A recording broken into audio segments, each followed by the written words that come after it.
the first time. Like that, Right. that's where we'll go. You You bums in middle America. You don't know cinema. somebody smelling filet mignon while they eat or while they while they watch Die Hard. You gotta appreciate these things. What's like the worst smelling food? I know this is litigated on Twitter, but like, what's the Fish. worst smell? Fish. Yeah. If you were sitting down to watch a movie and all of a sudden somebody brought out like a giant piece of like salmon or something. Curry is delicious, but it smells horrible. Awful. And But that it's smell delicious, just but it smells lingers awful. forever. The smell literally stays around for days. But the worst food I've ever smelled is easily chitlins. That's easily the worst food you could ever Oh smell. God, yeah. That stays in your house for a week minimum. Yeah. That shit is awful. Didn't somebody say they brought a whole thing of chitlins to a movie theater one time? Bro. I saw that. I almost got canceled when they tweeted that. I hope we're Insane not. behavior, dude. Like I'm not gonna say what I tweeted because I almost got canceled, and I deserved You brought it. But Boston Market to the theater. that shit was delicious eating. Delicious. you But manage- chitlins, I still Chitlins don't is insane understand behavior. the managing to bring a whole bag of food and not one person say anything to you. You Well, do that's what you easy. want when you popping. yeah, you just gotta act like it's like no big deal. Just walk in. Like, I know you smelled that rotisserie chicken when I walked by, but let's just not talk about it. I'm gonna bring a whole IHOP menu to Bo is Afraid at 10:40 a.m. tomorrow. You're gonna be in there by yourself anyway. You'll You be can in bring there whatever by the fuck you yourself. want in that movie. It'll be all good. Have a full Literally setup. whatever you want. Welcome to One Take Podcast, episode 144. This week we're actually not doing a movie. There were some good movies or some well-reviewed movies that came out this week, but we wanted to. Sometimes there is a show that comes out that we're all so in lockstep with watching, and that is being talked about in the zeitgeist that we just have to talk about it. And this one is being talked about for multiple reasons. So many reasons. So many reasons. Not all of them good. Not all of Not them all great. of them One good. of which is that the show is actually good. Beef on Netflix, the most popular thing on the planet right now, outside of maybe the NBA playoffs. But so yeah, Giannis in the dirt. Let's talk about it. make the whole plane out of Jimmy Butler. What are we talking about? Why don't we make the whole team out of Jimmy Butler? 56 of them things. That's crazy. But anyway, beef. Anyway. The Beef. Bucks are fraudulent. Frauds. So yeah, we're talking about beef this week on Netflix. Other than that, how we doing? We doing okay? I'm exhausted. Dex, we were talking about this before the show. So fucking tired, dude. All I gotta say is follow Apollo HOU because we are out here busting our asses, man. Like, we are not okay. Anything that you can tease? Tons of soccer content all day, every day. Watch Super Bake Football. Sports. Watch anything we post on Apollo HOU. Please retweet that shit because it's like we are so fucking tired. Tej, or how's being a lawyer? How's that going? It's horrible. It's horrible, but everything else is great. I've been busy as hell at work though, so it's been trash. But everything else is great. You're about to put Ed Sheeran in jail. You personally. You personally are going to sit and cape for the Marvin Gaye estate. Hey, if you're listening, Marvin Gaye Estate, I would love to come be a part of the team. It seems like y'all run up the score on everybody. Y'all are like the 08 Heat. Y'all are like the LeBron James Heat team. And I just want to come be, like a Chris Bosh or a Mario Chalmers character and add to what y'all doing. Because I respect what y'all doing over there. Y'all very litigious. And y'all suing all these white people. And I respect it. I respect it all the way. Down goes Robin Thicke. Down goes Ed Sheeran. Just getting all the white folks out of here. I'm sure Taylor Swift has some Marvin Gaye-esque chord progressions in there if you look deep enough. And I just want y'all to check into that. I have ideas, guys. I'm not just asking for a job. I have ideas. Contact me, please. Thank you. Beef on Netflix came out a couple of weeks ago. Has an 8.3 on IMDb. Number 2 ranked popularity movie trending series trending right now on Netflix. 2 people let a road rage incident burrow into their minds and slowly consume every thought and action. Created by Lee Sung-yin. Stars Stephen Yun and Ali Wong, host of other people. Joseph Lee as George, young Maziano as Paul, he who shall not be named as Isaac, Maria Bello as Jordan. Also, comedian Andrew Santino makes an appearance in this. So, yeah, host of characters that you should know from other things, but 98% on Rotten Tomatoes, 87% audience score on that website. Beef, the most popular thing on the planet. It's what's for dinner. Do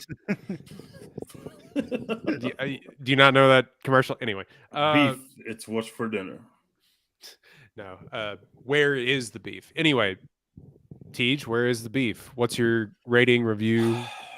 I feel like we should do our due diligence and talk about the awkward Voldemort stuff up front. Go ahead, man, because I don't know how to. You're the lawyer. I don't know how to litigate this. I found out about this, unfortunately, when I was in the middle of it. I think I had watched a couple episodes. I was already hooked. The first episode really hooked me, and then I found out shortly thereafter about this thing. So basically, to summarize it, I think his name is David Cho, the guy who plays Isaac. Has a sordid past, to say the least. He used to be a podcaster, I guess. He had a podcaster. Well, you should say what he was famous for. He was painting He's an artist first. Yeah, he's famous for painting the murals on the Facebook headquarters. Both of them, the original one and the new corporate headquarters that they had, now 15 years ago, and they paid him in Facebook stock. So he is a rich 100 millionaire, like 5 times over. Anyway, continue. It doesn't surprise me that Facebook has this kind of hiring practices when it comes to people that come and do art for them. Anyway, he had a podcast, and basically he told a story on his podcast, which was with an adult film star, a woman who was an adult film star named Asa Akira, I think her name is. You know what her name is. Well, I wanted to be coy a little bit, but thanks a lot for letting the whole world know that I'm a sicko. But I know exactly who she is. I respect her work, but respect to you, Asa. Anyway, yeah, you can't. I know what you are. I'm familiar. I'm familiar with her game. They were on a podcast, and he basically told a story about how he raped a masseuse. Basically, she was resisting certain sexual acts, and he was basically encouraging her and then physically forcing her to do certain things. He told this story. He claims he was just trying to be a douchebag and they didn't actually rape anyone, but it sounded very bad. And even his co-host was like, yo, you just admitted to rape. It wasn't like he didn't realize what he was admitting to. It was very clear, and he just kept doubling down and saying douchey shit. So that video was out there. Now, the 2 stars of this show, who I love both of them, Stephen Yun and Ali Wong, are our stars, and apparently this is a very close friend of theirs. And so they basically got this guy the job on this show, even though they were well aware of these comments and all the backlash that happened years and years ago about these comments, but they resurfaced, obviously, because he's on this very big hit show for Netflix. So obviously no matter how big this thing is, and it looks like it's been a big deal, and a lot of people have watched it, we won't ever really know how big it would have been, because it felt like it had so much momentum in that first week or so. And then this story hit, and the momentum, or at least the amount that people have been talking about it online, really slowed down. That doesn't mean people aren't going to watch the show, but people basically stopped talking about it. And I don't know if that's due to the next thing has popped up and we talk about the next thing, or because of this thing. But I know it has definitely made me talk about the show a lot less than I would have had this not been over it, because I think there's a lot to explore with the show, and I thought it was a very, very well done season of television. I was kind of obsessed with it. I'm enthralled with it, and it just sucks that this is the cloud over this whole thing, and it's literally due to the decision making of the people that made this show. That part sucks, and it's no fun. Well, it's one of the better things, I think. I'll say that I don't want to speak for everyone, but that I've watched just in media this year so far, and there's a lot of great things that have already come out this year, and a lot of things that we haven't seen. But especially in TV, for me, this is one of the better seasons of TV that has come out on Netflix in a long time. I feel like they've been in the dirt a little bit. Exactly. And they've been struggling to find another prestige TV show to get themselves back in that conversation where they started years and years and years ago. They basically started the whole streaming or they did start the streaming thing, but they started the streaming As press- Prestige TV. yeah, streaming prestige shows. Now the conversation has become more about David Cho, and that has been nasty online. Also, what a weird thing to say that you were lying about to like get like things. Look, I I'm thought cool. it sounded cool. I on thought the it sounded cool podcast. in the time. What a weird thing to brag about. Anyway, I don't want to spend a lot of time talking about David Cho. Obviously, he's either a sick guy or extremely weird. His performance notwithstanding, I thought he fit into the show for whatever that's worth, but I don't want to talk about him and whatever is surrounding the show. I do want to talk about the show as a whole because it is so good. And he Maybe was up my in- least favorite part of it, honestly. So like I can talk Fuck about you, the David show Cho. without talking about him. Like, Yeah, we can definitely talk about the rest of the show because it mostly centers around Steven Yeun and Ali Wong, regardless of what you may or may not think about their comments and their relationship to this guy. So all that Teej, aside, all that aside, we All got that it out of the way. aside, this Teej, is what do you about the show? a wonderful piece of television. It is beautiful. It is shot well. It is funny. It is dark. And it has one of my favorite things in the world, which is when there's like a small time crime plot and it boils out of control because nobody actually knows what the fuck they're doing. Like basically every Coen Brothers movie ever, it has that kind of element. And the way that this show builds across the episodes, it's like you have no idea where it's going to go. And even towards the end, you're like, I still don't really know where it's going to go, but I'm really in for the ride. I thought Ali Wong was an absolutely credible dramatic actress. I had never seen her in a role like that. I only knew her from being in rom-coms and her stand-up routine. So I know her as a comedian only. I thought she was very credible as a dramatic actress, which happens a lot with comedians because they understand, real sadness and real hurt. And just like every other artist, they just, usually present in the form of comedy. Obviously, she's great at the comedy stuff in the show because she's a comedian. And Steven Yeun is one of the best young actors in Hollywood. I've been saying that he's been amazing at everything he's been in. He made me watch The Walking Dead at least a season more than I should have. Like at least one season more than I knew at some point. Like, all right, I'm probably done here. But he's just such a compelling character, and he's Would such you a compelling believe it? actor. I know you said young actor. Would you believe it if I told you that man is 40? Wow. He has looked the same since The Walking Dead, which was He over has like looked exactly the same. it's unbelievable. He looks great. Anyway, sorry, he's 40 They- years old. That was having the two of them at the head of this was perfect casting. No comment on other casting choices, but those two casting choices were very good. I just thought this was a very compelling way to tell a story.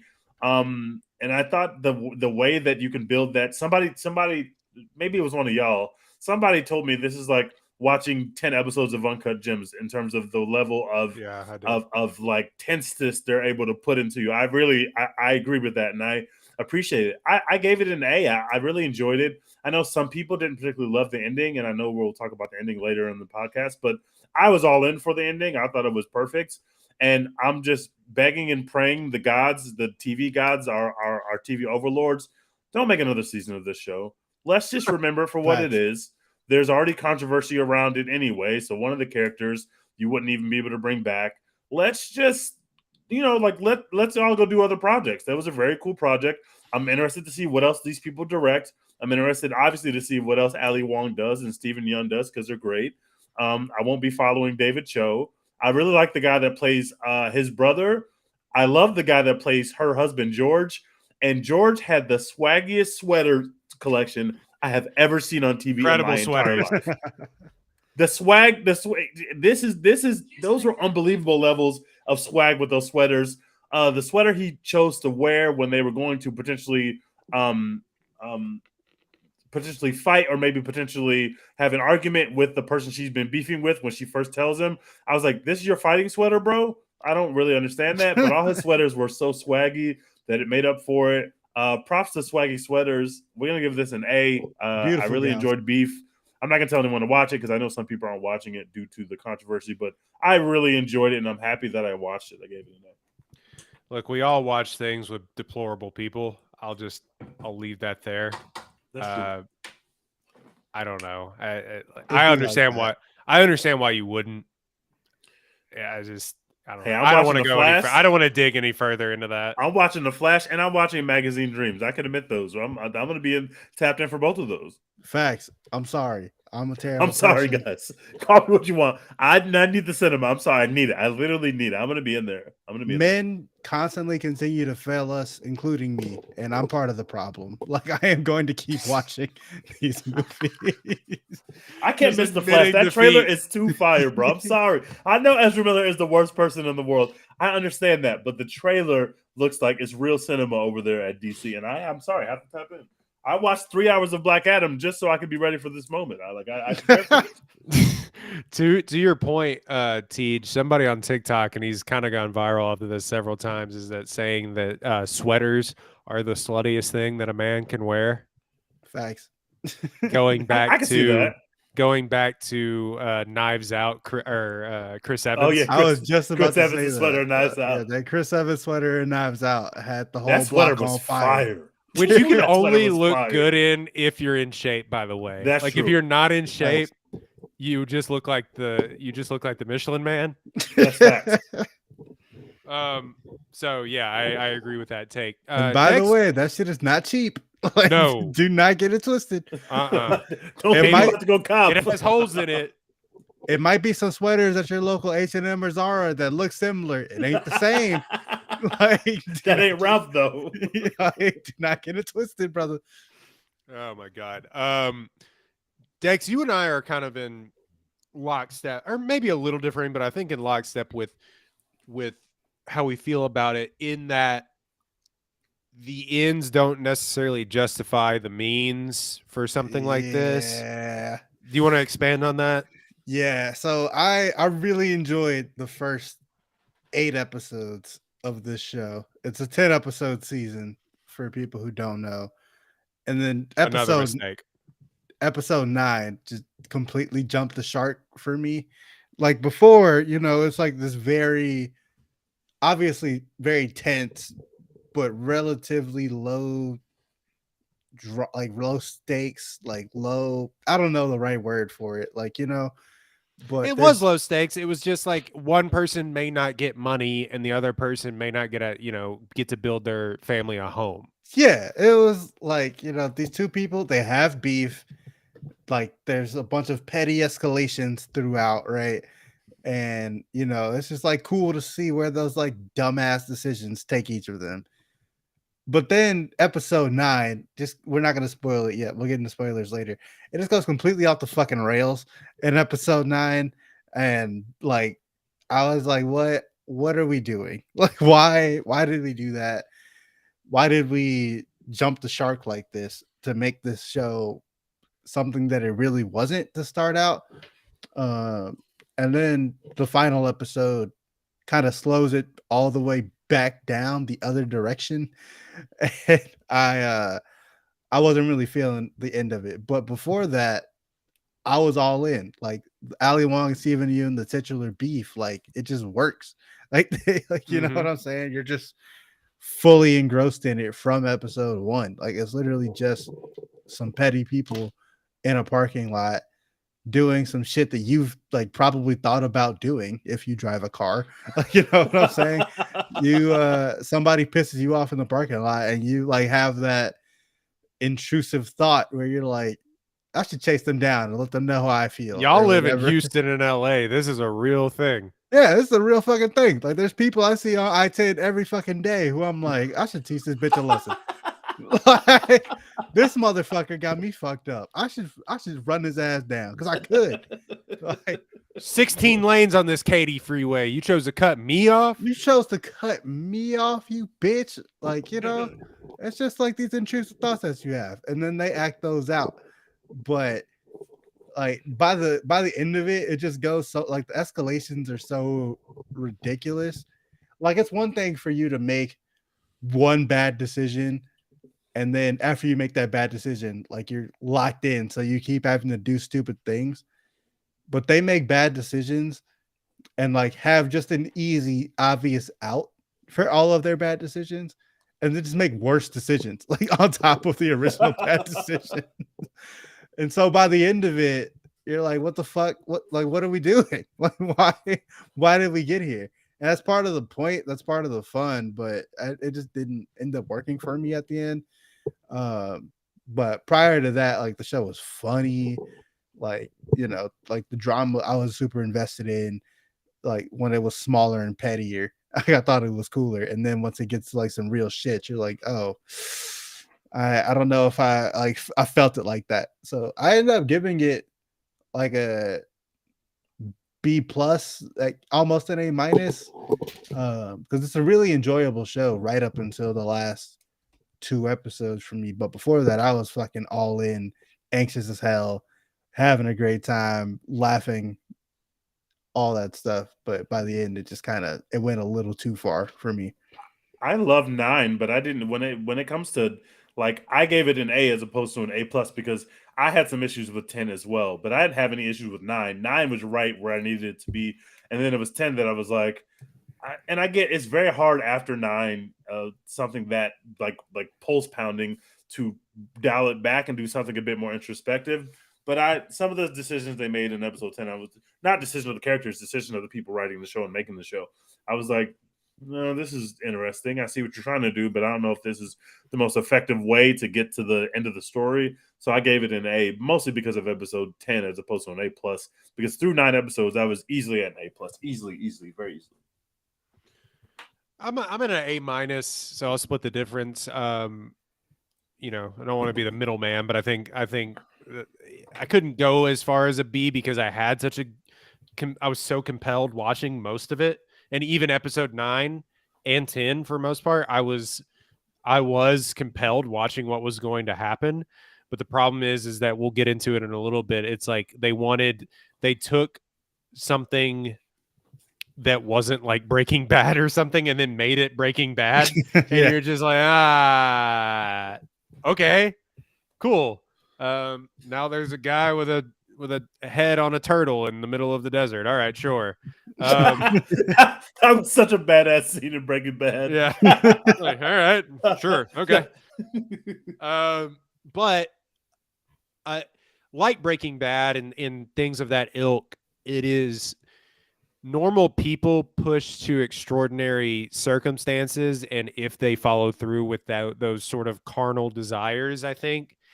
And I enjoy shows like that, always have. I also enjoy shows where both the main characters are bad people, and we know that early on.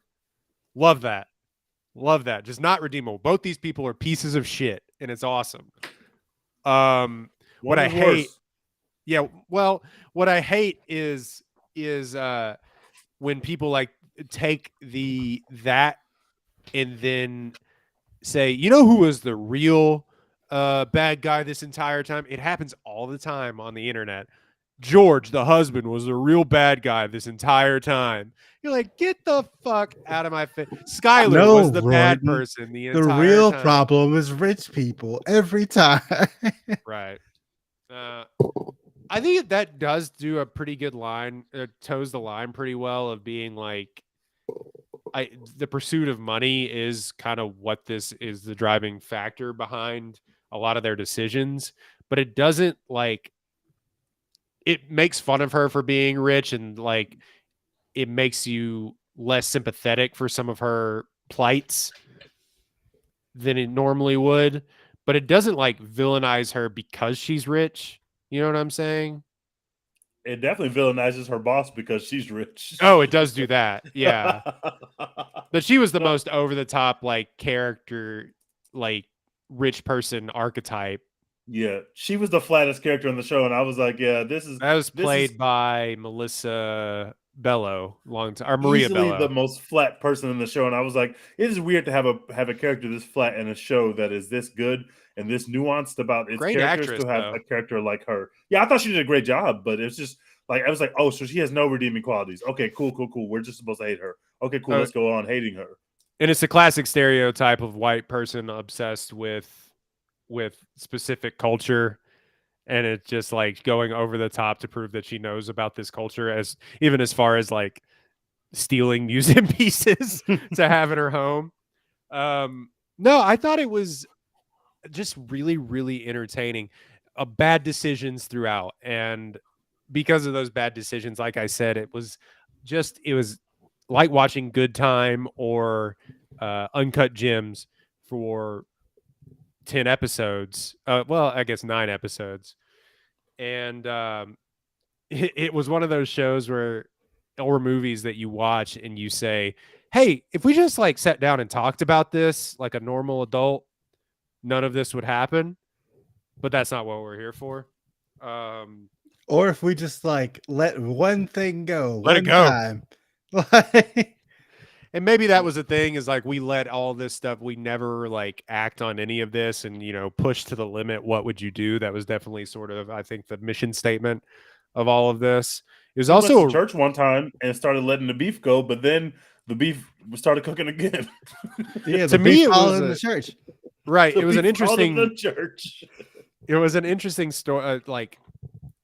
And maybe I'm reading too much into this, but it was an interesting look at sort of being addicted to something or addiction in general and being consumed by that, and not, okay, well, I'm out of it, I'm back, and then something flared up, and so now I'm back doing the same thing that I was doing, and it's ruining my life, but I can't stop talking to her husband, even though she doesn't know that we're friends now, and so on and so forth. Even though I got all of this money, I'm still obsessed with this certain thing, and that is ruin each other's lives. It did jump the shark in the 9th episode, and we'll talk about that here in a little bit. As far as the violence goes, it really did.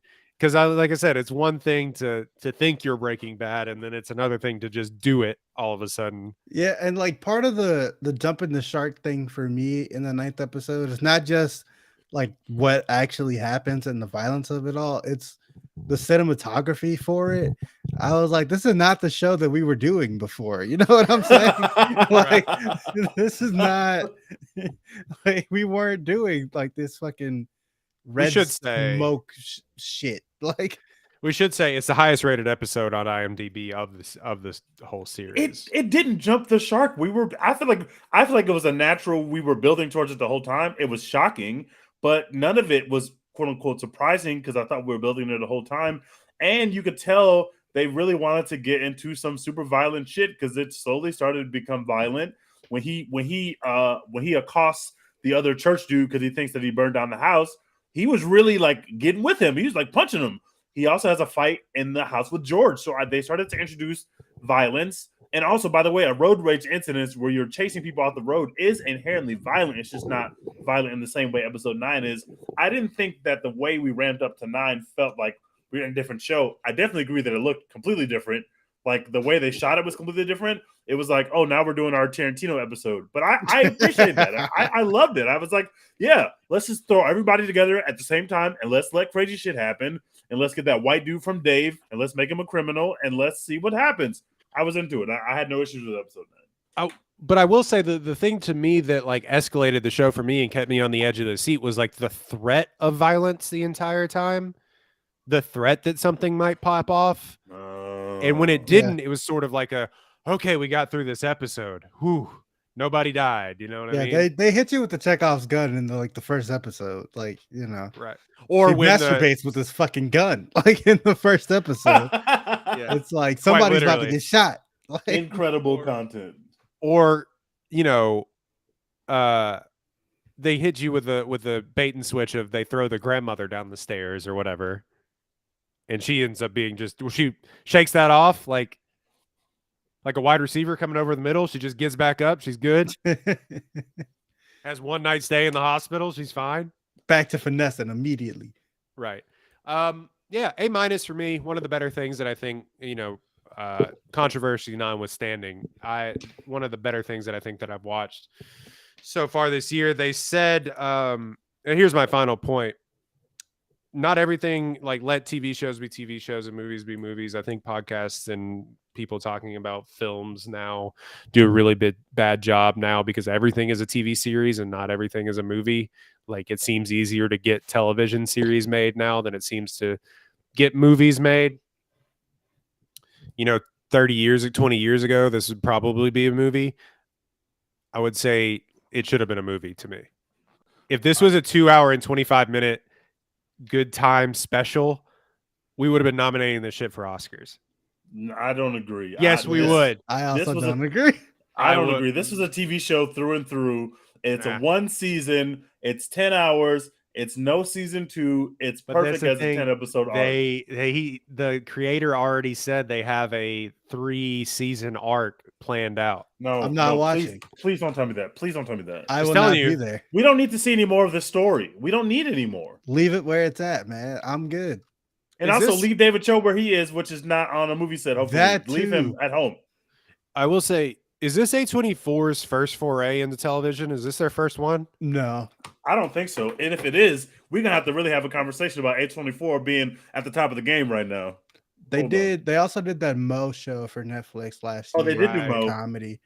I don't remember what other TV shows they've done, but they've done at least that other one for Netflix. No, okay. So they have done some stuff on like random like USA Network and stuff like that. And they're doing that show with The Weeknd and Sam Levinson, which looks like real sicko content. Fucking doing boo! Talking about sicko content, yeah. It looks sicko, bro. It looks like some sicko content. Yeah. Also, they have Euphoria season 2 listed, so they worked with with Sam Levinson on season 2, but not season 1. I find that weird. Cool, dope. Right. No, the first thing that they did some stuff with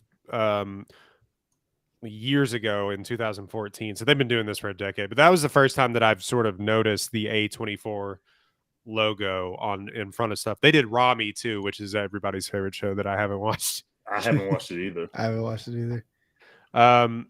So yeah, let's get into spoiler territory. If you don't want beef spoiled for you, or it's right there on Netflix. You can watch it in a day. We didn't. That's why this episode's coming out late.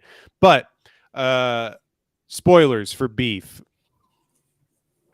Where do y'all want to start? Let's start with what's our main character's name? The guy, Daniel. What's his name? Yeah, Danny. Let's talk about Danny being the worst person of all time. Exactly. Sure. Danny is the worst person of all time. The fucking worst. Within 10 minutes of actual TV time, they showed him throwing away his brother's college admission papers because he wanted his brother to stay with him as opposed to go off to college and develop his own identity. That's the worst thing that I've ever seen anybody do. Regardless of the murders and things, I'm just like, that's so sick. After you see that flashback, the next scene is him lying to his brother about burning the house down because he realizes that he built the house wrong and used the wrong insulation and the house burned down because of him. And instead of telling his brother, hey, I fucked that up, he basically makes his brother believe that it was his, or lets his brother believe that it was his fault because he went and said something mean to Ali Wong's to George. So he basically lets his brother, 5 minutes after we just saw him do the worst thing I think I've ever seen someone do, he did something arguably worse, which is incredible efficiency in one episode to do the shittiest things that I've ever seen. He's a horrible person. Obviously, so is Ali Wong's character, but Danny is a special, different type of piece of shit, bro. And I'm not gonna lie, bro. Everything is Danny's fault. Like literally everything. Literally everything is his fault. Cause it's like, yeah, like she was a bitch for honking at you and flicking you off or whatever in the parking lot. But like, bro, why'd you show up to her house and piss all over her bathroom? Who does that? Like, why did you do that? Why did you catfish her husband into being your friend? What? Who does that? Let us not forget she catfished his very impressionable younger brother too. Yeah, but at least he was trying to get some dick out of it. That is weird behavior. At least he was trying to get some dick out of it. He was just hanging out. Well, she wasn't originally trying to sleep with him, but then it just kind of they hit it off, and then they were hanging out, and then they slept together. At least she had the guts to be like, yeah, I was catfishing you. And he was like, I'm still with it though. Like, no, you're giving her too much credit because it came out because he went to the store and saw the girl whose picture she was using. If you're going to catfish someone, don't use the pictures of someone you actually know and work with because somebody could easily walk into the job and think that is his secret lover when really it is a perfect stranger white woman that he's never talked to before. That was all-time bad decision making, and her getting found out in that way was pretty hilarious. Well, was But that still, because she her husband admitted was it. She ain't like tripled down and lied. jerking it? Was that because Her husband was jerking it to her tits, and so she goes, "If my husband likes this girl, then his brother probably likes this girl too." This poor woman was being used by a lot of people in a lot of different ways. Right. And it was just never seen again, by the way. Yeah, gets out of the car. Just and never goes popped up home. again. She was just gone after that. But yeah, man, Also, so much shout of out- the show is just Danny's fault. Like, you are the problem. You burnt your parents' house down because you suck. Like, Well, yeah, and also the worst person in the world. We're like, churches pay taxes, please, but also like we're ripping off a church that hadn't done anything to anybody. That's Literally, so that like- was so nasty. ruin those people's marriage because he wanted to be a weirdo. Also, one of the most accurate like depictions of modern church that I've seen in cinema is really good. I thought that was a great scene when he first goes to the church and he's very emotional. Yeah. I thought that was a super great scene. And then when he's schooling them in basketball and the super Pastors like just fucking religious guys like fuck. Yeah. So the whole scheme though too, I kind of did get lost in the sauce about like what their whole bait and switch was, is that like somehow the David Cho character had a lot of money stored and that they were going to funnel it through the church by not actually like getting building material. Like what was the whole thing? Yeah, I got kind of lost on what that scheme was too. I think the only important takeaway was that you realize that he had a bunch of money in those rice cookers, and then when he goes to jail, then Danny starts to make shit do the same scheme. It also was very amazing the way they like everything Danny touches will fail, and you know that because he's Danny. So like he gets to a good place. He's in church. He's got the scheme going. He's built himself a house. He's built his brother a house. He's built his parents a house. And he wants this love and this affection from his parents and this acceptance from his parents. And then like he burns their house down. They're like, Bye. all right, we're just going to go back to Korea. I'm not dealing with this shit. I'm not dealing with your shit. I'm done with this. I'm gone. And it all comes crashing down in such a cool way. I thought they did such a good job of telling that story and also making it like, oh, this is all your fault. Like this house burned down. First, we thought it was his ops. It wasn't his ops. We knew it wasn't. We knew it wasn't Ali Wong's character because we had seen where she was at the time. But even after he realizes it's his fault, he still goes into Ali Wong's house and tries to plant stuff in there and then ends up knocking out her husband. Like nothing that Danny tried to be successful at, he was ever successful at, and that makes him at least different in some ways. I like the way that they made the Ali Wong character and the Stephen Yeun character the same in a lot of ways, but also different in a lot of ways. I thought that really was the spice of the show because they are different in a lot of ways, although they have some similarities and they have some repressed anger issues that they've been dealing with, and obviously they're taking it out on each other. But I just thought they did a very good job of making two distinct characters as opposed to, oh, this story is about two people that hate each other, but really they're just alike. I just think that's an easy story to tell, and they told the story that was much more nuanced and difficult to tell, and I appreciated that. Also, all-time scumbag gaslight move when that guy comes to ask him for like work and money or whatever, and like he's like, "What are you even talking about, man?" It was great acting from Stephen Yeun. He's like, "I He built all almost this by had me. I myself." was like, wait, no, like y'all are selling. Am I drugs tripping? here, right? Like, did I miss some subtext here? Like, y'all are selling drugs for sure, right? Like that's what Y'all we're doing doing. something. Y'all doing something wrong. Yeah, made him apologize for coming in there for you being a scumbag. Incredible. Yeah. So let's Let's talk about Let's just- episode 9. Let's talk about episode 9 because it's the penultimate episode and it's the highest rated episode. I think a lot of people, and obviously we have thoughts about it. So David Cho gets out of jail, which Because prophetic. Ali Wong starts and to confess everything. So she basically is like coming clean to everybody. So she calls and Yeah. tells the cops, hey, that he wasn't driving the car. So he's not related to any of this. So David Cho gets out. But basically. because they're somehow now looking for the person that was in these road rage incidents. Like what was okay. And so they're now looking for that person. The car somehow gets flipped. I thought that was really smart. the truck gets flipped and is registered to the Cho character. Dude, yes. So he Very goes smart. to jail. She starts confessing to these things. He gets out of jail and then comes down to hunt Danny because Danny snitched on Danny him. sold him out, Danny yeah. blamed it on Danny him. sold him out, Yeah. but also he used all of his money in the house that burned down. And Cho owes these people. Was it Filipino? You kept saying the Filipinos. The Filipinos. I think he said Yeah. $100,000. Is that what it was? Yeah. Something. So he owes them money.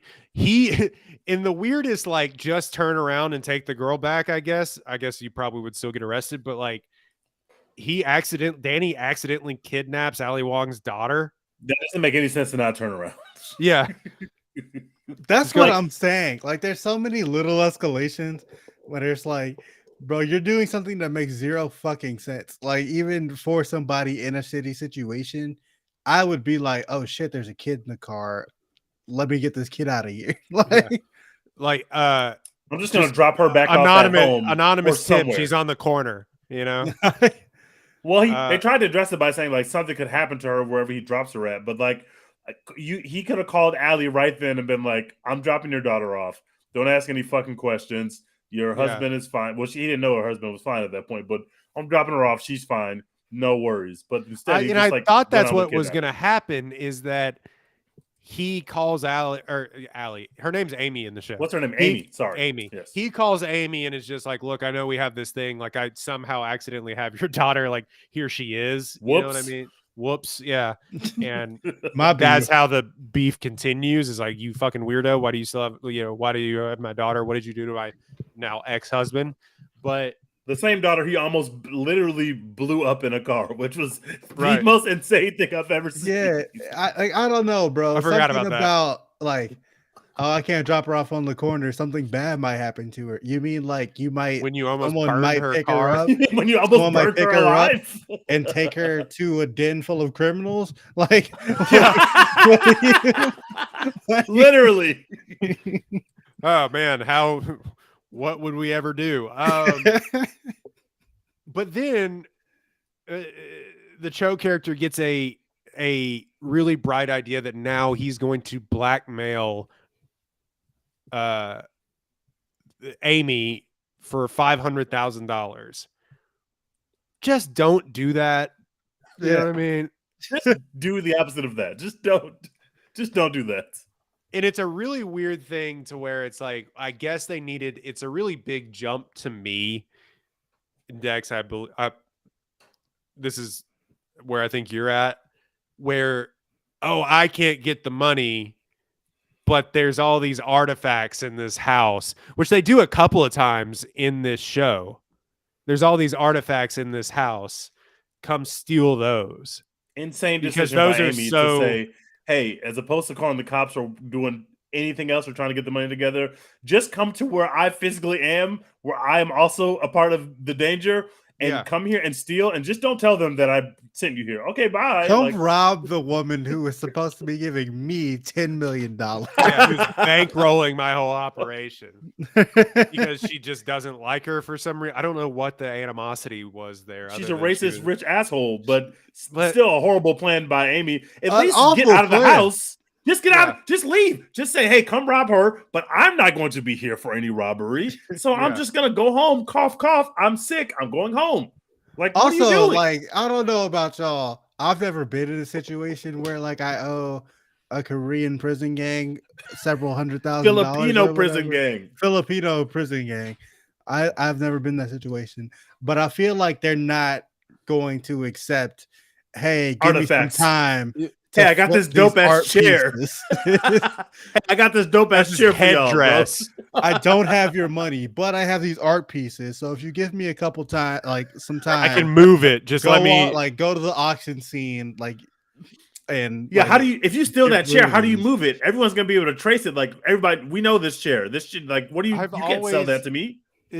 that's what the next scene should have been, is them struggling to like, I know a guy on the black market, and it's just an undercover cop. Like, Found a guy on Craigslist said he'll buy this chair for $35K. Like, no, you don't. Yeah, the chair is worth $100,000 or whatever, but some dude on the black market who knows that will give me $45K for it instead. So Dumb plan. No, cash in hand. That's so stupid. Incredibly dumb plan, but sometimes you need a dumb plan to further the plot. And Amy, first of all, Danny being like, no, let's not do this. But really, okay, I'll go along with it. It's like, yeah, you brought a girl into a situation, and he didn't know that his cousin was out of jail, obviously, but he knows the kind of people he hangs around. And having this little girl around mad criminals is just not a good idea. Like, objectively bad idea. You know, these are not the type of people that you should bring kids around. So instead, you bring him over there. You bring your brother into it, which isn't fair to him and almost cost him his life. You should deal with this on your own. On your brother with this kid. Yeah, don't just pop up in the middle of a kidnapping. If Dex comes to my house mid kidnapping, I'm gonna say, what are you doing at my house? Why did you come here? You're in the middle of a kidnapping. Finish the kidnapping first, then I can holler at you later, bro. Why would you come to my house? Also, it's like his ex-lover's daughter too. That's gonna look extra weird. Yeah, it's gonna look trash. It's gonna look horrible. Yeah, that girl that catfished No way me. you can spin This is her daughter. thing. Yeah. So they start the robbery operation of this in Dick Cheney mask, which I thought was actually pretty funny. Hilarious. But like Big Baby Driver vibes.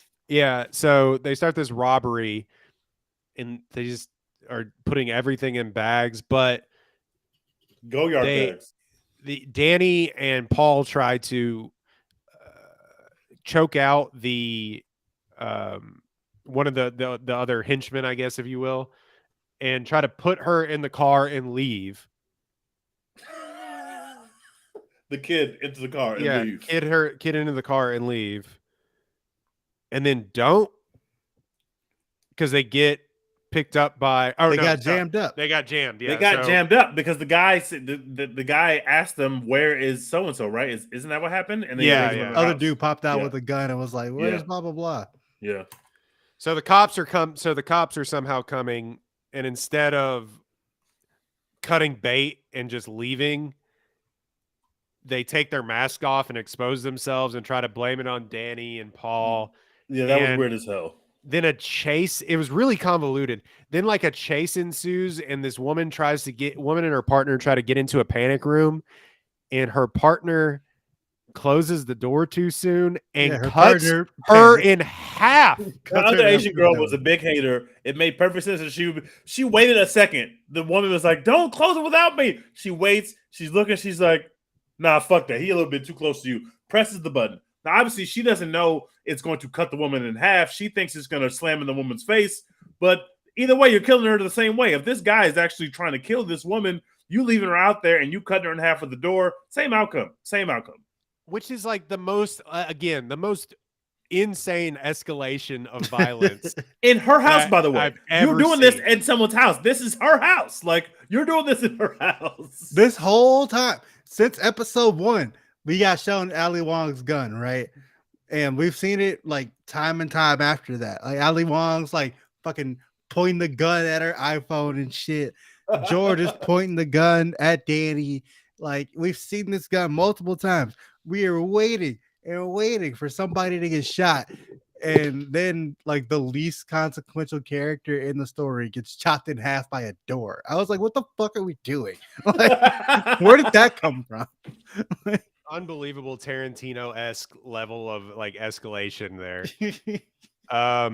So Danny and Paul are left in the courtyard. They get into the two criminals get in a shootout with the cops. They get it. One gets killed. The other, the Cho character gets arrested.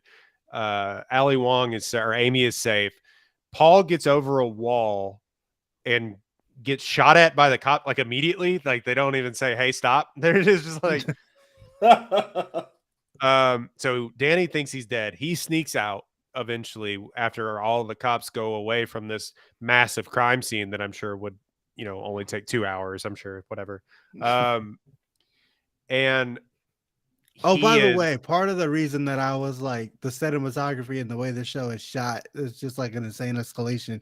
It's because like after the panic room shit happens, the whole house just fills with it's like all the lights go out and turn like red. Yeah. And then it's just like full of some kind of smoke. that's unexplained. Like nobody Not knows.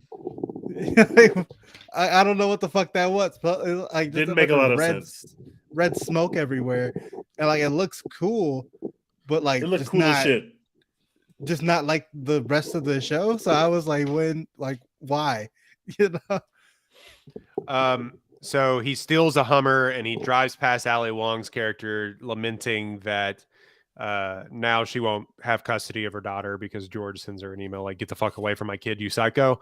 And they have another chase, which I will say the like road rage stuff in this is really good. Like the car scenes, the chase scenes are very good.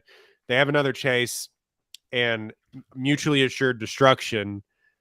They both roll off a California cliff, and that's the end of the episode. And I said, okay. And I said, That's where the story fell off a cliff. No pun intended for me. I was like, wait a second. What are I we said, doing, if this bro? was a movie, people would have hated it. That's where you end the movie. You end the movie right there.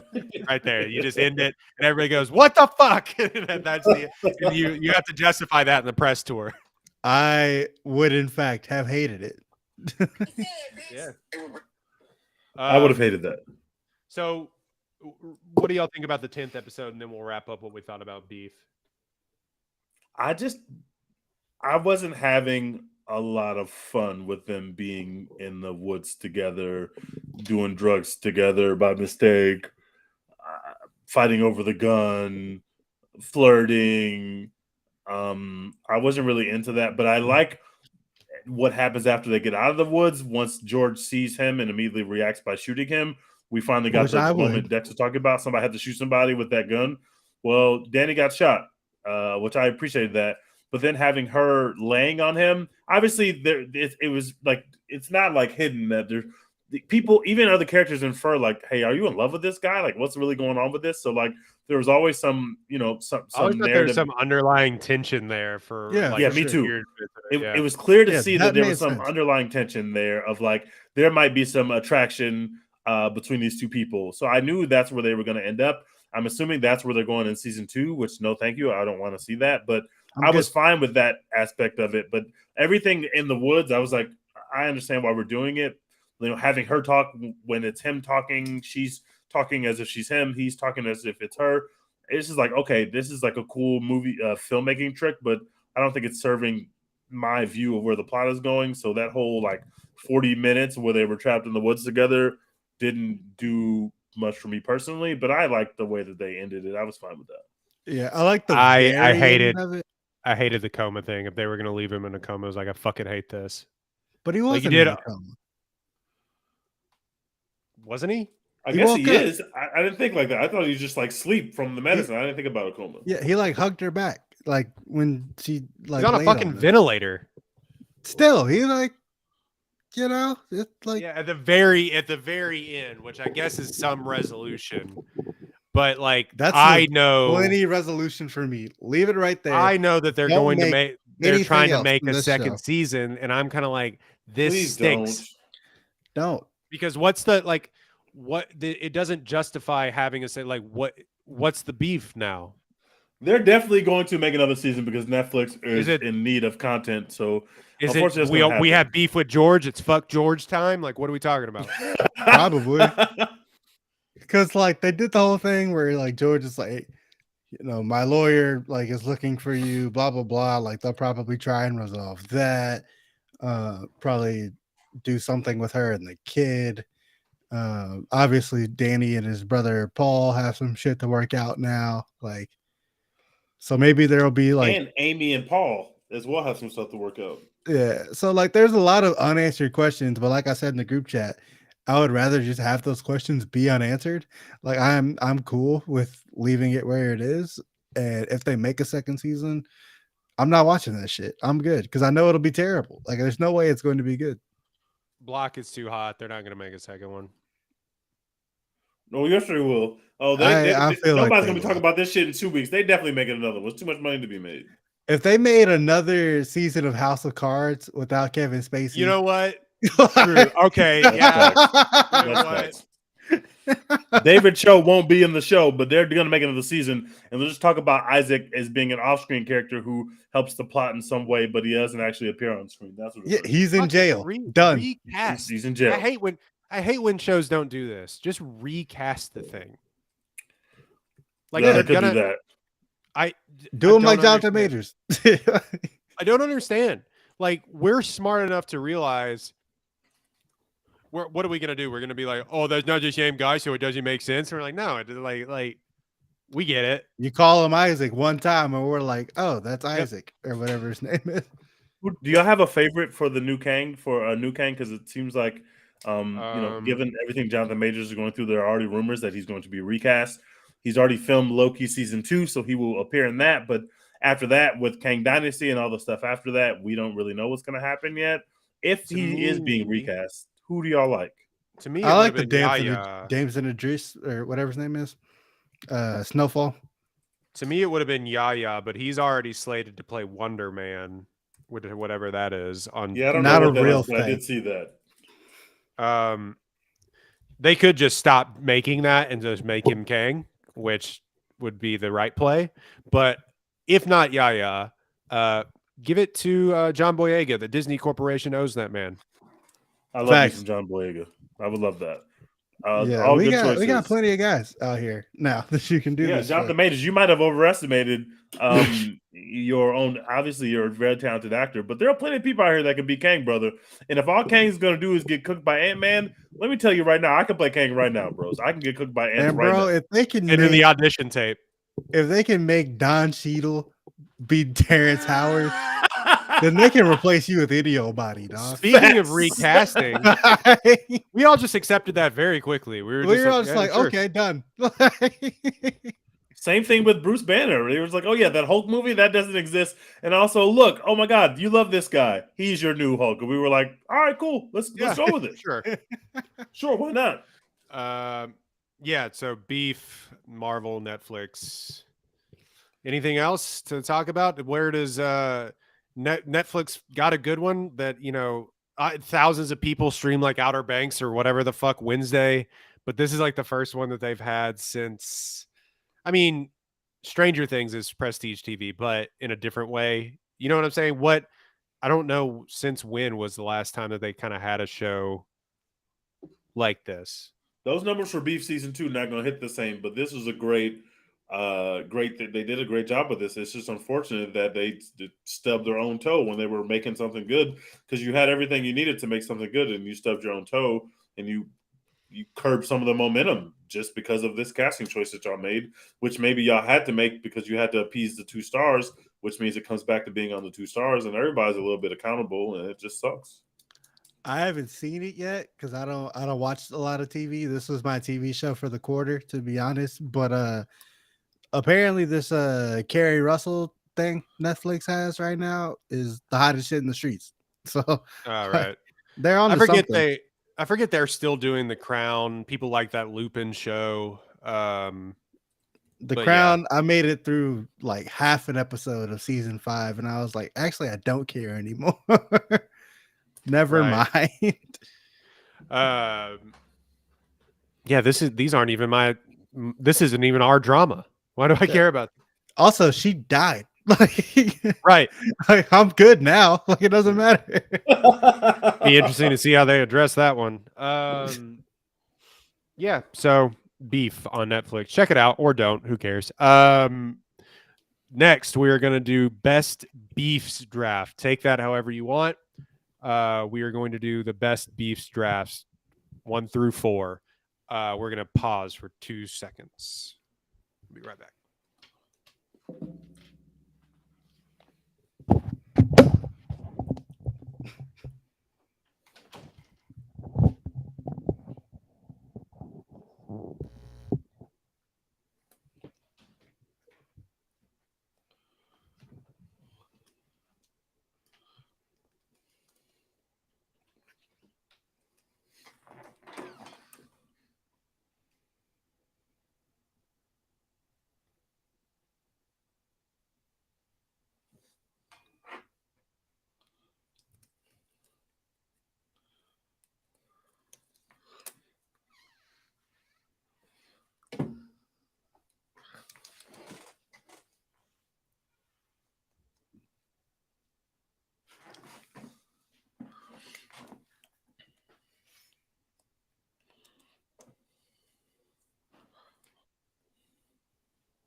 Our Grizzlies currently fighting. Good. 91-88 Grizzlies. Even baby. though somebody just got hit in the nuts again. It feels like every other game somebody's getting hit in the Every nuts. fucking game. What is going on in Adam Silver's NBA, bro? What's with all these gunshots? Everybody got to wear a cup out there these days. It's nasty. All right. Do we have a draft order or how we want to do this? Any order No. works for me. Dex T. Droyden. All right. Cool. I will write these down. Best beefs.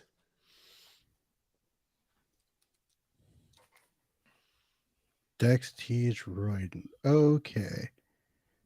So I only thought about this a little bit, but I feel like, the number one overall beef has to be Tupac and Biggie. Like, Yeah, that's the quintessential beef. That's facts. that is the titular beef. Yeah, like that's both of those dudes died like either right before or right after I was born, and they were younger than me when they died. But like everyone just remembers like Tupac and Biggie having that beef for forever. Like just fucking insane to think about these like two 25-year-olds who died. And they were so young. I always died forget that. more than 25 years ago at this point. And we're all like, those are the two greatest rappers of all time. And it's like, bro, like, can you imagine calling a 25-year-old rapper right now the greatest of all time? We'd be like, what the fuck are you talking about? Hell no. Ew. Yeah. But those dudes, How old like, is NBA Youngboy? Yeah, I was gonna say NBA can't be Youngboy, the greatest. GOAT. Yuck. you know what I'm saying? Like, it's wild when you think about how young Biggie and Tupac were. NBA Youngboy is 23. So if in 2 years you look back and you're like, yeah, NBA Youngboy is the GOAT, like that'd be fucking nuts. But that's what we did for Biggie and Tupac, partially because their beef was just that influential and impactful and crazy, and they're both dead. But yeah, Tupac and Biggie. I saw a clip. It went viral of everybody forgets how like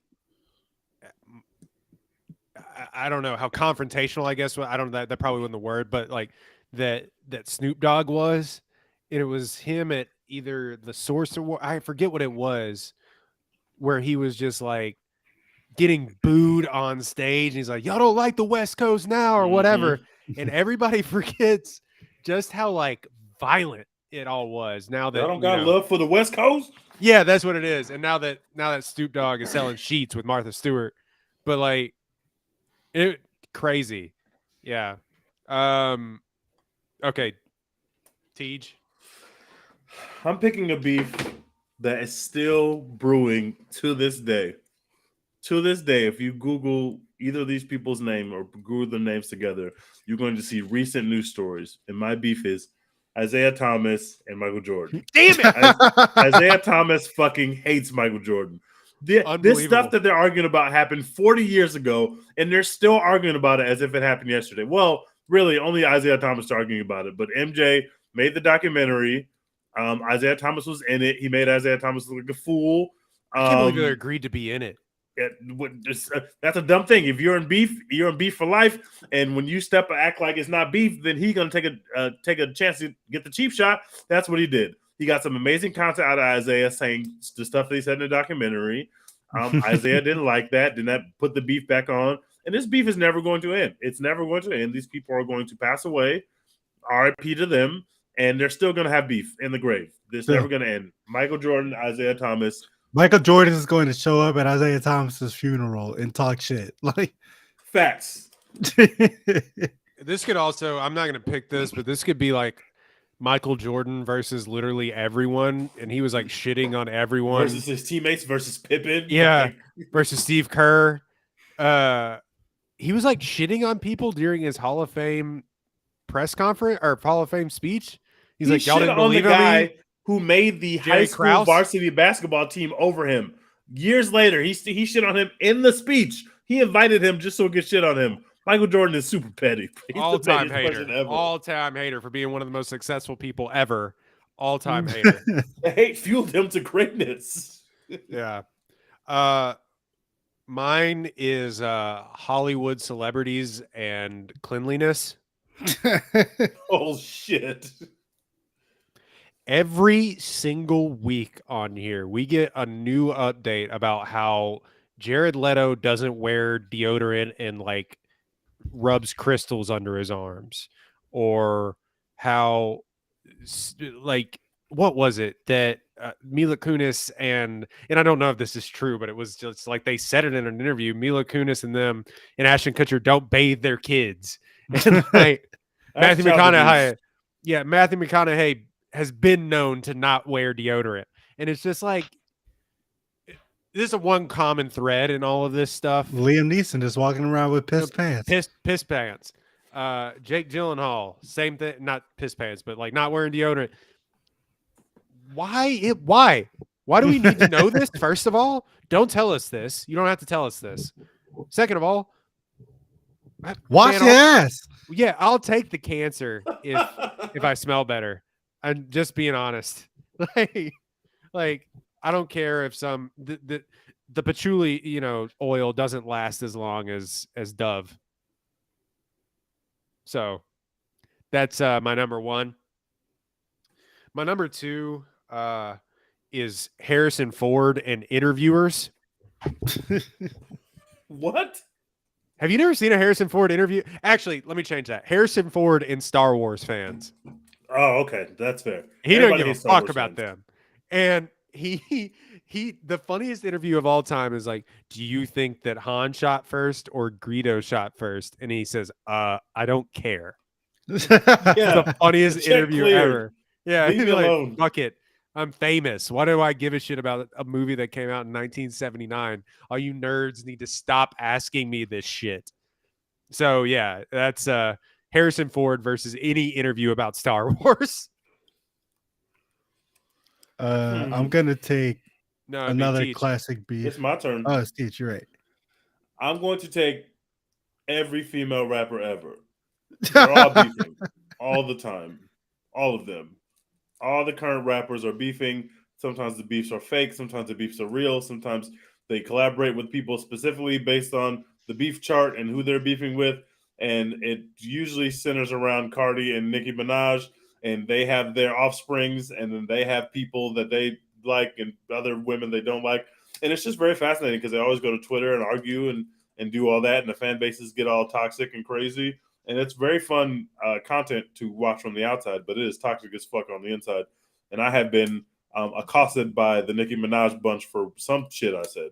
And it was awful, and it was horrible, and I wouldn't wish it on anyone because those people are fucking crazy.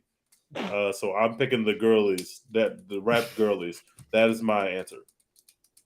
Incredible. Dex, 2 picks. So I'm gonna go with one just very basic all-time beef. The Hatfields and the McCoys. I don't know if y'all watched that History Channel like mini series that they did.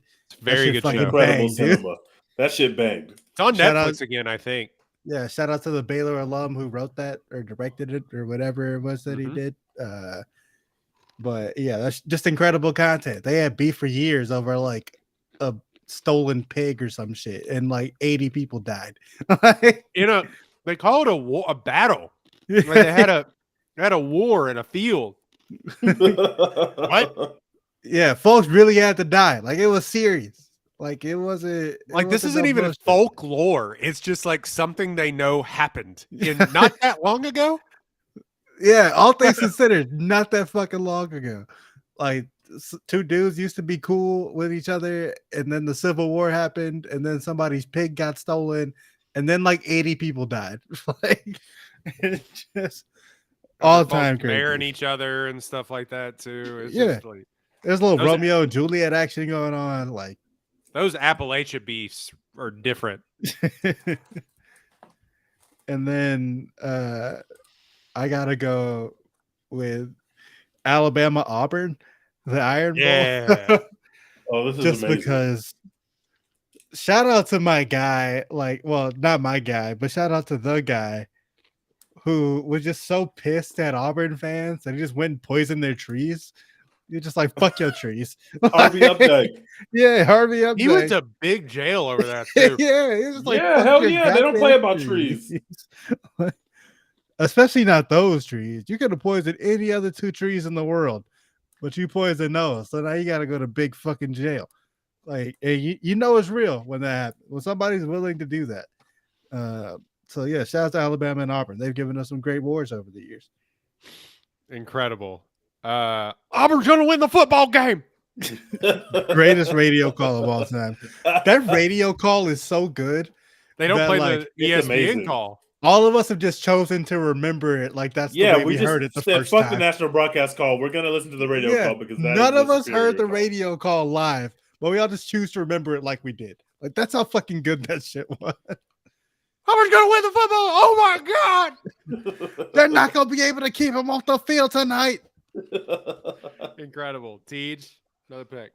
I'm going to go with the University of Oklahoma in big games as my team. It is extremely poverty institution I got over there in Oklahoma. And going back to the Stoops era, they have lost basically every big game they've ever played in. Last year, they played Texas like they do every year. We beat them 49-0. I can't believe they even showed their faces on the timeline stuff that happened. Me personally, I would have just deleted my account and went and jumped off a bridge somewhere. But Oklahoma fans are more resilient than me, maybe. Oklahoma in big games. Also, I think this is still the case. Oklahoma has the largest margin of victory, or the largest margin of victory against them. They lost in the Final Four, I think, ever. One year they lost in the Final Four by like 35 points. This might have been the Trae Young season. They got absolutely stomped the fuck out. It was beautiful carnage. They've lost a whole bunch of football national championship games by big margins. Florida did some nasty stuff to them. SEC teams used to run through them. They go undefeated or they lose 2019 one game. LSU did them boys. They show up to the game. LSU struck like 65 on them. Like that's a very nasty team, and that team in big games just don't get along. This year they didn't have very many big games because they were 6-7 in their ass, but they did play in one big game against Texas. They lost 49-0. Some traditions never die. Oklahoma losing big games is something that will always be the case, and that is their big games are their biggest ops and the biggest downfall of their whole organization. I'm taking Oklahoma versus big games. They got like 8 LSU players drafted in the first round and got Dave Aranda a head coaching job. Like, Unbelievable. That shit was so nasty. Well, along those lines, my next pick is Texas and being back. Oh, brother. God damn it. You knew it was coming, Tej. I should have known this was coming. Man, they have been fighting that good fight for 20 years, brother. Hey, let me tell you something, brothers. It's time. We are fucking back now. Are you sure? Y'all better be, to be honest. Because if it ain't now, it's never. Paying far too much money. I'm more sure than I usually am in April going into the season. I'll say that. Because the Big 12 is some ass this year. So the Big 12 is some butt. If y'all can't win it this year, and then you got to go to the SEC after this, y'all are cooked forever. And it's scary hours. And the line's not going to hit the same if we lose 4 games this year. And then, SEC next year, the line's not going to hit the same at all. So if we're going to take our line ways to the SEC, we kind of have to shit or get off the pot right now. With in the some Big trophies. 12. Yeah. We got to at least come in with a trophy, say, oh my God, we won the Big 12. It's scary hours. We win the SEC. We could do that. But if we come in 4th in the Big 12, we can't really go say we're going to win the SEC. Y'all cannot finish the Big 12 era at Texas with the same number of Big 12 championships as Baylor. Y'all just can't do that. Can't do it. God, y'all have to win this year. Simply cannot. Like a talking head, you just simply cannot do it. You simply have to be better. Tej, when do the Fire Sark stuff start? Week 4? Week 5? I haven't looked at y'all play UCF yet, but it's coming. We don't play UCF. Wait, do you play BYU? No, we play Houston and we play. No, we don't play BYU or UCF. We play Houston and Louisville. That's who it is. Cincinnati. I think we play Louisville. Oh, okay. Anyway, whenever the new Big 12 team comes in and Sark shits the bed, that's when it starts. If we lose to one of the newbies, they're definitely going to want him fired. So I'm with you on that. It's if he loses to one of the newbies, it's time. We got Texas at Alabama September 9th. Then Wyoming at Texas September 16th, which that's a win. Texas at Baylor September 23rd. And Kansas at Texas September 30th. Ooh. Fire Sark is starting that's September 5-0. 30th. That's 5-0. 6-0 Oklahoma, 7-0 Houston. Oh, we do play BYU. 8-0 Kansas State, that'll be a tough game, 9-0. TCU's going to be ass this year, 10-0. Iowa State is ass every year, 11-0. And then we got to beat Texas Tech. And we need some get back because Texas Tech beat us last year. And that's the loss that made me the most angry of last year. Didn't Joey McGuire basically say, like, I told you they were pussy? Yes, he said, I told you they would break and they broke. He said that right after the game to the press. And I said, from that day forward, I said, oh, we need to drop 70 points on Joey McGuire's face. Joe McGuire's the ops. I don't like Joey McGuire. Hey, Joey McGuire is my ops too, if it makes you feel better. I know a lot of Baylor people don't want to hear that, but fuck him. All right. Enemy of my enemy. My next pick is Wagyu. No, I'm kidding. My next pick is a one tried and true is Tej versus the island nation of Jamaica. Oh my god! First of all, I love the island nation of Jamaica and all of its inhabitants. Sure. I love Usain Bolt. Big fan. It was a misunderstanding. I think that's the funniest part is that you were trying to hype up Usain Bolt and like everyone was like, "Fuck you." It was awful. Real. A whole country was packing me up. Bro. It was nasty. I don't like. How did a whole country find your tweet? Because well, also he quote tweeted reference it. He didn't interact with the tweet, but he referenced it. He put checked in quotation marks and posted a picture of himself, and everybody knew what he was referencing because they had been packing me up for a whole day already. So once it died down, I woke up and Usain Bolt tweeted that, and then it ramped back up because all the people from Jamaica went and saw it, and they were putting my tweet under his tweet. They were saying he's talking about this tweet right here, and it was nasty. It was a free for all. They were like, "Get him, get him." I could not even follow like what happened. It was so chaotic. I don't know how you even withstood. I would have cried. I would have deleted. I would have deactivated. I couldn't do it because you were trying to say a nice thing. Yes, I was trying to to compare him and being a champion and somewhat of a shit talker to another person who was just talking shit and getting cooked. And I was like, if you're going to talk shit, you better like back that shit up, especially at the Olympics, especially on the biggest stage. Like Usain Bolt was talking shit and high stepping for the last quarter of the race, but who can check him? Like nobody was. You can't say anything to him. He kept winning, and then it was from there. It was a free for all on my mentions. It was a battle royale on my mentions. It was nasty. Do you think you can go? Do you think you can go to the like beautiful island nation of Jamaica? I think it's been enough time. There were people telling me that there were news reports about this, and they were posting my Abby and the news reports in Jamaica, but I have never confirmed that. But hopefully, I'll let it die down for a few years, and I can visit because I want to go and smoke weed and have a good time. You got to check in with Damian Marley. Yeah, I got to check in, bro. I just need to know who I got to check in with. I'll check in. I'll make it good, bro.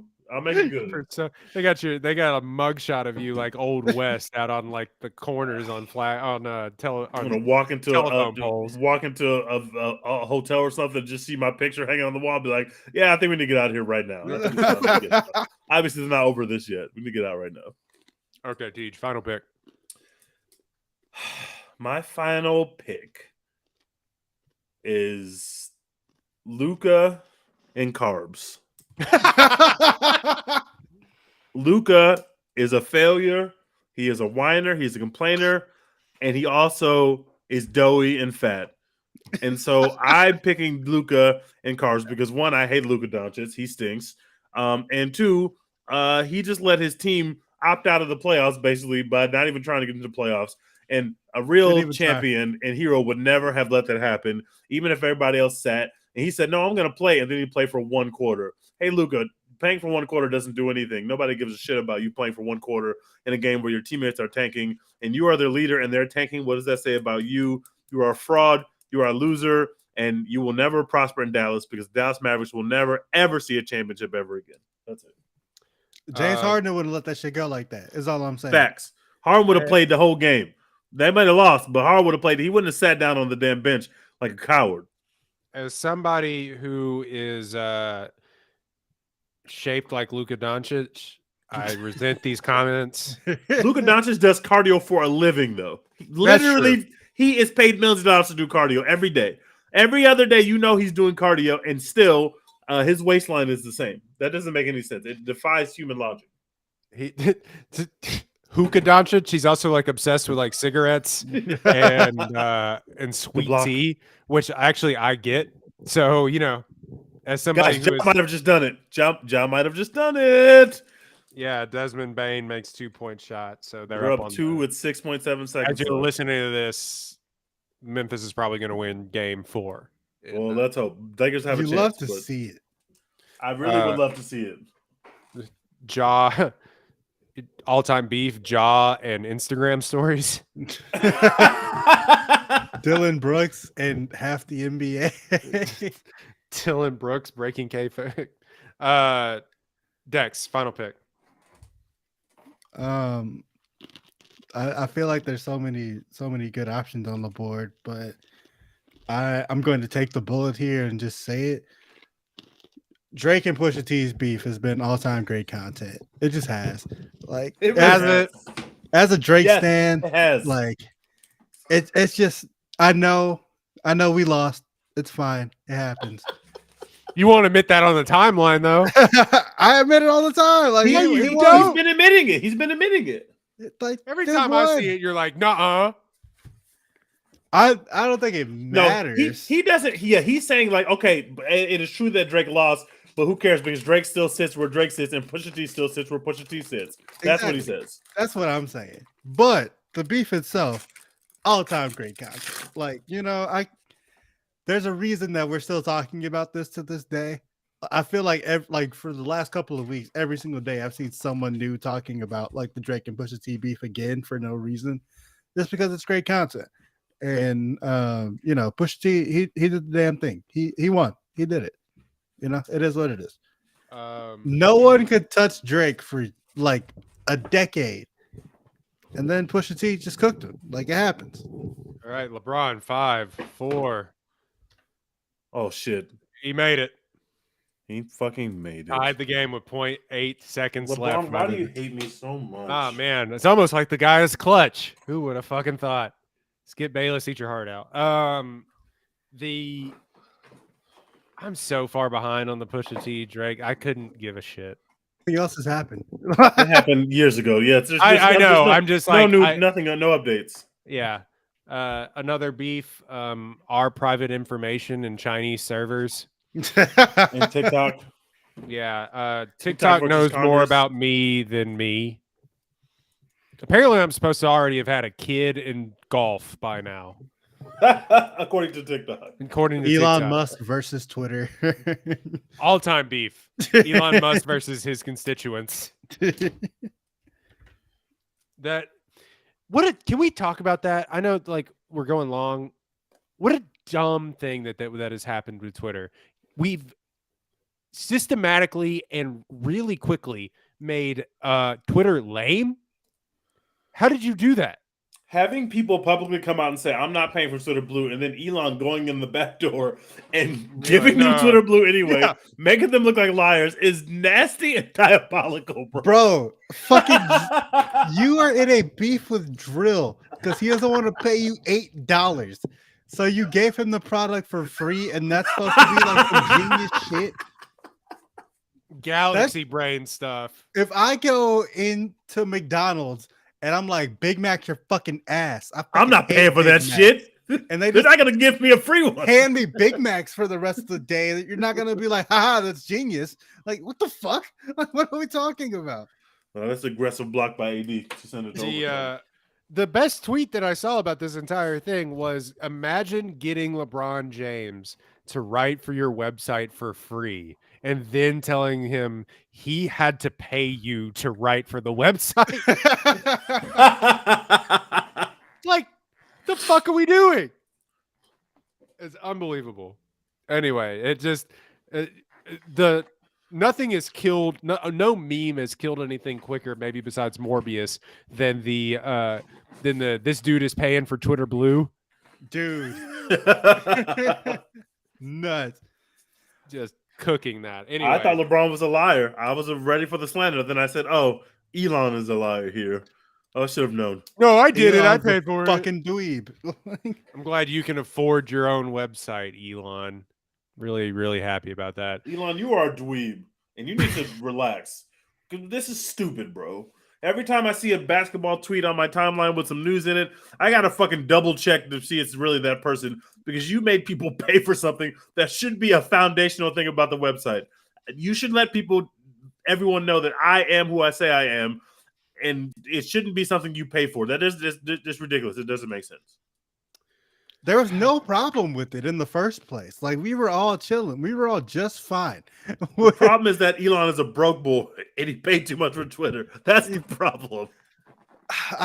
Every time something happens with him, I'm just, I can't believe that this bitch made a 420 joke about buying this website. And then when they called him on his bluff, he didn't have the guts to be like, I was just kidding, guys. No, I don't actually want this website. Yeah, I'm not owned. Yeah, he was like, oh, okay, fine. I'll fucking buy it. Yeah, I was serious. What And a then fucking idiot. this man tried to soothe him so that he wouldn't have to buy it.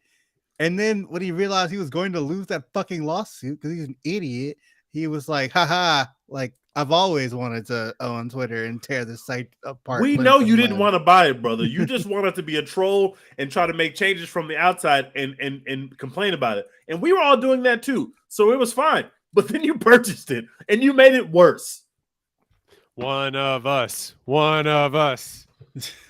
You could have just stayed on the app and complained about it. And every time the app updates, we can bitch about it for a couple hours. Then we go back to getting tweets off. Everybody was fine with the way that it was working. And then you got up there and made even worse changes and lost all the employees. Like, good job, Elon. Good job. Yeah, when Elon bought Twitter, people used to say, well, you know, Twitter was so poorly run. Like, maybe Elon can do it better.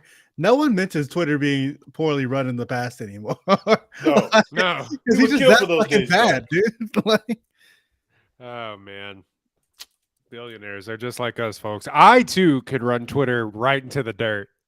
You couldn't do a worse job than Elon. I think a fucking doorknob can do a better job running Twitter than that man.